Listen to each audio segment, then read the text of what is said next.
Halo semuanya, selamat datang kembali di channel Hidup Akurat. Apakah Anda pernah penasaran dengan apa yang sebenarnya dilakukan oleh psikiater di balik layar? Hari ini, kami akan membahas sesuatu yang menarik, eksperimen psikologis yang dilakukan oleh psikiater. Apa saja eksperimen-eksperimen itu dan apa hasilnya? Sebelum kita mulai, mari kita pikirkan sejenak. Psikiater adalah para ahli yang membantu kita memahami kompleksitas pikiran dan emosi kita. Namun, di balik gelar dan ruang kerja mereka, ada lebih banyak lagi yang mungkin kita belum ketahui. Dan tahukah Anda? Eksperimen psikologis yang mereka lakukan seringkali menjadi kunci untuk memahami lebih dalam tentang diri kita sendiri. Jadi, apakah Anda siap untuk menggali lebih dalam dan menemukan rahasia di balik praktik psikiater yang menarik ini? Anda mungkin pernah mendengar tentang eksperimen psikologis yang dilakukan oleh psikiater. Namun, tahukah Anda bahwa eksperimen-eksperimen ini seringkali mengungkap sisi yang belum pernah Anda ketahui sebelumnya? Mari kita jelajahi lebih dalam dan temukan rahasia di balik praktik psikiater yang menarik ini. Dari pengaruh warna hingga efek musik terhadap suasana hati, eksperimen-eksperimen ini akan membuka pandangan Anda tentang bagaimana pikiran dan emosi kita bekerja. Ayo kita mulai.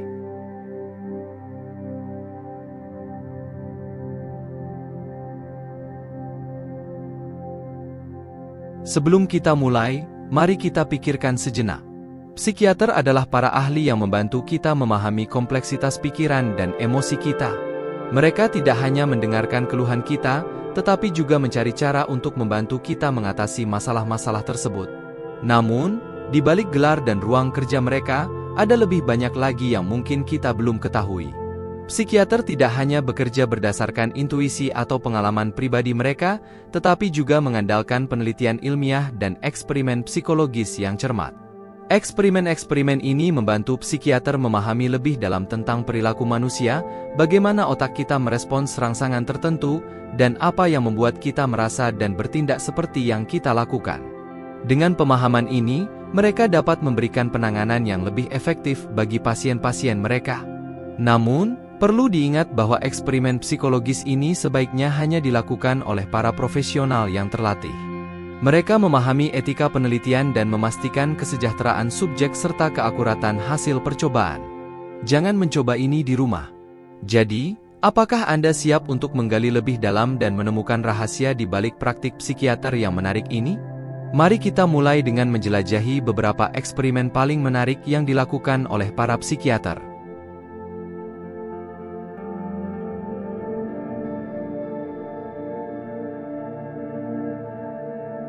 Pertama, mari kita bahas eksperimen tentang bagaimana perilaku manusia dipengaruhi oleh lingkungan sosial.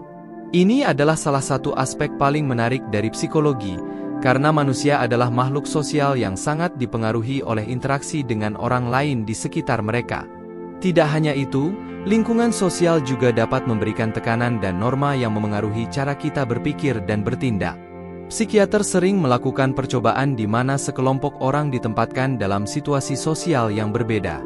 Misalnya, mereka mungkin mengamati bagaimana orang bereaksi terhadap tekanan sosial, bagaimana mereka berinteraksi dalam kelompok, atau bahkan bagaimana keputusan mereka dipengaruhi oleh pendapat mayoritas. Dalam percobaan seperti eksperimen Asch tentang konformitas, psikiater Solomon Asch menemukan bahwa banyak orang cenderung mengikuti mayoritas, bahkan jika mereka tahu jawaban yang benar. Hal ini menunjukkan betapa kuatnya tekanan sosial dalam memengaruhi perilaku individu. Selain itu, percobaan Stanley Milgram tentang ketaatan terhadap otoritas menunjukkan bahwa orang cenderung melakukan tindakan yang bertentangan dengan nilai pribadi mereka ketika diperintahkan oleh seseorang yang dianggap berwenang. Hasil eksperimen ini menggambarkan betapa kuatnya pengaruh lingkungan sosial dalam menentukan perilaku manusia. Kesimpulannya, eksperimen tentang perilaku manusia di lingkungan sosial menyoroti kompleksitas interaksi manusia dan bagaimana norma sosial dapat memengaruhi tindakan kita. Psikiater menggunakan temuan ini untuk memahami lebih dalam tentang dinamika sosial dan bagaimana hal itu dapat mempengaruhi kesejahteraan mental seseorang.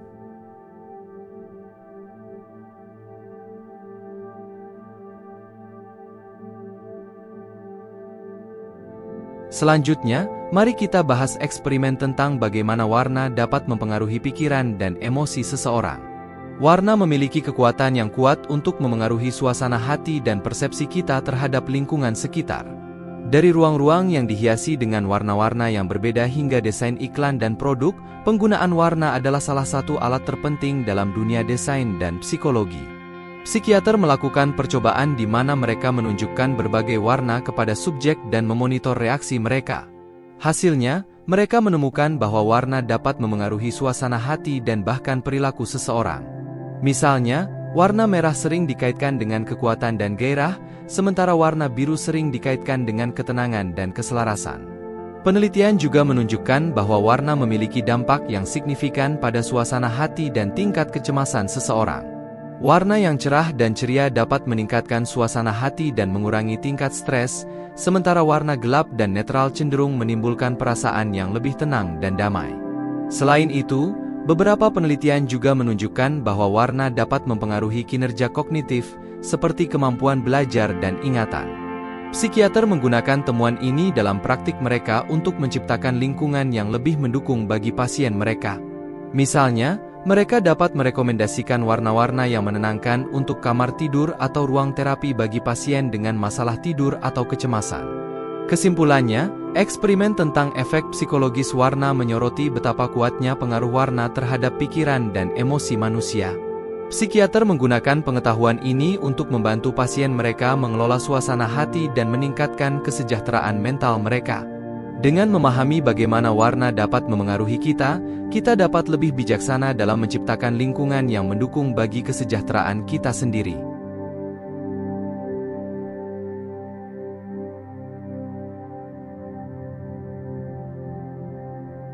Selanjutnya, mari kita bahas eksperimen tentang bagaimana musik dapat mempengaruhi mood seseorang. Musik adalah bagian penting dalam kehidupan sehari-hari kita, dan seringkali kita merasa lebih baik setelah mendengarkan lagu-lagu favorit kita. Tapi, apa sebenarnya yang terjadi di baliknya? Psikiater melakukan percobaan di mana mereka memainkan berbagai jenis musik kepada subjek dan mengukur perubahan mood mereka. Hasilnya, mereka menemukan bahwa musik memiliki kekuatan untuk mengubah suasana hati seseorang dengan cepat. Misalnya, musik yang cepat dan berirama tinggi cenderung meningkatkan energi dan semangat, sementara musik yang lambat dan tenang dapat menenangkan dan meredakan stres. Beberapa penelitian juga menunjukkan bahwa musik memiliki efek yang mirip dengan terapi, membantu mengurangi kecemasan, mengurangi depresi, dan bahkan meningkatkan kualitas tidur. Psikiater menggunakan pengetahuan ini dalam praktik mereka, mungkin merekomendasikan terapi musik kepada pasien-pasien yang mengalami gangguan suasana hati atau kecemasan. Kesimpulannya, eksperimen tentang pengaruh musik terhadap mood menyoroti betapa kuatnya pengaruh musik terhadap kesejahteraan mental kita. Psikiater menggunakan pengetahuan ini untuk membantu pasien mereka mengelola emosi dan meningkatkan kesejahteraan mental mereka.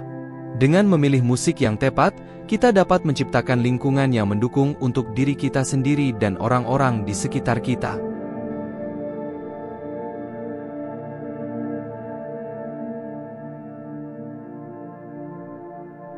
Selanjutnya, mari kita bahas eksperimen tentang bagaimana hormon dapat mempengaruhi perilaku seseorang. Hormon adalah zat kimia dalam tubuh yang memainkan peran penting dalam mengatur berbagai fungsi tubuh, termasuk suasana hati, energi, dan respons terhadap stres. Psikiater melakukan percobaan di mana mereka memanipulasi kadar hormon dalam tubuh subjek dan mengamati perubahan dalam perilaku mereka. Hasilnya, mereka menemukan bahwa hormon memiliki pengaruh yang signifikan terhadap mood dan tindakan seseorang. Misalnya, penelitian telah menunjukkan bahwa kadar serotonin yang rendah dapat terkait dengan depresi, sementara peningkatan kadar kortisol dalam situasi stres dapat memicu respons fight or flight. Penelitian ini membantu psikiater memahami peran hormon dalam kesejahteraan mental dan bagaimana perubahan dalam kadar hormon dapat memengaruhi mood dan perilaku seseorang.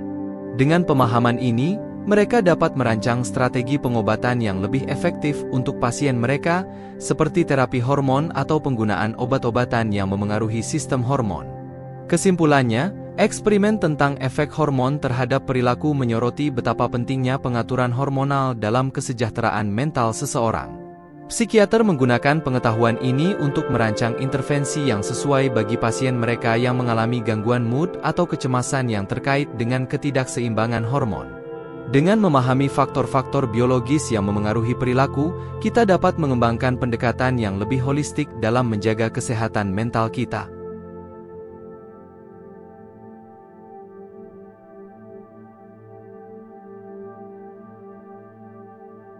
Terakhir, mari kita bahas eksperimen tentang bagaimana psikiater mengatasi ketakutan dan fobia. Ketakutan dan fobia adalah masalah umum yang dapat mengganggu kehidupan sehari-hari seseorang, namun bagaimana cara psikiater membantu pasien mereka menghadapinya? Psikiater melakukan terapi eksposur, di mana mereka membantu pasien mereka menghadapi ketakutan mereka secara bertahap. Dalam percobaan ini, subjek secara perlahan diperkenalkan pada objek atau situasi yang menimbulkan ketakutan mereka, sambil diajarkan strategi untuk mengatasi reaksi kecemasan mereka. Hasilnya, banyak pasien melaporkan penurunan yang signifikan dalam tingkat kecemasan mereka. Penelitian juga menunjukkan bahwa terapi eksposur efektif dalam mengubah pola pikir dan respons otak terhadap stimulus yang menimbulkan ketakutan. Psikiater dapat menggunakan teknik ini dalam praktik mereka untuk membantu pasien mengatasi fobia mereka dan memperoleh kembali kontrol atas kehidupan mereka. Kesimpulannya, eksperimen tentang ketakutan dan fobia menyoroti pentingnya terapi eksposur dalam mengatasi gangguan kecemasan. Psikiater menggunakan pendekatan ini untuk membantu pasien mereka menghadapi ketakutan mereka dengan lebih baik dan mengembalikan kesejahteraan mental mereka. Dengan memahami mekanisme yang mendasari ketakutan dan fobia, kita dapat mengembangkan strategi yang lebih efektif untuk mengatasi tantangan mental yang dihadapi dalam kehidupan sehari-hari. Setelah mengetahui beberapa eksperimen menarik yang dilakukan oleh psikiater, mari kita ambil pelajaran dari hal ini. Pertama, kita harus menghargai kompleksitas pikiran dan emosi manusia. Eksperimen-eksperimen ini mengingatkan kita bahwa perilaku manusia tidak selalu dapat dijelaskan dengan mudah dan seringkali dipengaruhi oleh berbagai faktor, baik itu lingkungan sosial, warna, hormon, maupun pengalaman pribadi. Kedua, mari kita ingat bahwa ada bantuan yang tersedia bagi kita jika kita mengalami masalah kesehatan mental. Psikiater dan profesional kesehatan mental lainnya dapat memberikan dukungan dan bimbingan yang diperlukan untuk mengatasi tantangan yang dihadapi. Dan terakhir, kita dapat menggunakan pengetahuan ini untuk meningkatkan kesejahteraan mental kita sendiri dan membantu orang-orang di sekitar kita. Dengan lebih memahami bagaimana pikiran dan emosi bekerja, kita dapat lebih peduli terhadap diri sendiri dan orang lain, serta menciptakan lingkungan yang mendukung untuk kesejahteraan mental. Terima kasih telah menemani kami dalam perjalanan ini. Semoga informasi yang kami bagikan dapat memberikan wawasan baru dan membantu Anda lebih memahami kompleksitas pikiran manusia. Ingatlah bahwa kesehatan mental adalah aset yang berharga dan tidak ada yang salah dengan mencari bantuan jika Anda membutuhkannya. Jika Anda menikmati konten ini, jangan lupa untuk like, share, dan subscribe untuk tetap terhubung dengan kami dan mendapatkan konten-konten terbaru seputar kesehatan mental dan psikologi. Kami sangat menghargai dukungan Anda. Jangan lupa juga untuk berbagi pengalaman atau pendapat Anda di kolom komentar. Kami ingin mendengar dari Anda. Sampai jumpa di video berikutnya, terima kasih dan tetap semangat.